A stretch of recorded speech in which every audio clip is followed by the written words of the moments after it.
नमस्कार। और देखिए, जो आपका प्रश्न है 1 लाख रुपए की, अगर मैं बात करूं तो 7% जो है वो आज की डेट में हम एमसीएक्स में दूर है 1 लाख रुपए के भाव से।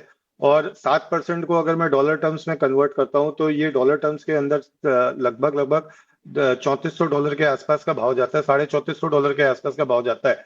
तो देखिए, लेवल्स इस बाजार में कहना बिल्कुल मुश्किल है, क्योंकि यहाँ पे जो लेवल्स की बात है उसमें अंधेरे में तीर लगेंगे।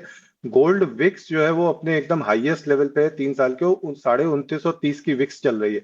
जब भी 29.5 या 30 की विक्स चलती है किसी भी एसेट क्लास में, जनरली अगर इंडेक्स टाइप एसेट क्लास है या गोल्ड की तरह का एसेट क्लास है जिसमें वोलेटिलिटी बहुत कम होती है, तो इस केस में क्या होता है कि जो आपके लेवल्स जो आप देते हो वो लेवल्स अंधेरे में तीर मारने जैसा हो जाता है। फिर भी मैं अगर केवल टेक्निकल चार्ट्स की बात करूं तो अगर 3280 का लेवल टूट जाता है तो फिर हम 1 लाख नहीं, 1,05,000, 1,10,000 तक के लेवल्स एमसीएक्स में देखेंगे और उसको रोक पाना बहुत मुश्किल होगा।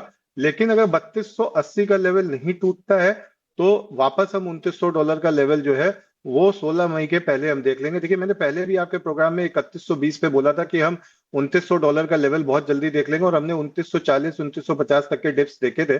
तो अभी भी हमारा जो व्यू है वो वापस इस जगह पे वही हो गया है कि 3280 का लेवल अगर नहीं टूटता है तो हम 16 मई के पहले जो है वो हम वापस $2900 का लेवल देखेंगे। और उसका रैशनल क्या है कि कल जो सीपीआई के डेटा अभी कुछ दिन पहले आए हैं उसमें हमने देखा था कि 2.4% के आसपास का एक बेस बन गया। और ये हम सभी जानते हैं कि आने वाले समय में जो सीपीआई या इन्फ्लेशन के डेटा आएंगे यूएस से, वो यहाँ से ज्यादा ही आने वाले हैं, और उसका जो असर है वो गोल्ड प्राइसेस के ऊपर दिखेगा। अभी जो हम तेजी देख रहे हैं वो सिर्फ और सिर्फ इसलिए तेजी देख रहे हैं क्योंकि चाइना जो है वो अपने आप को यूएस ट्रेजरी होल्डिंग्स के अगेंस्ट में गोल्ड को बाय करके हेज कर रहा है। विश्वमोहन जी।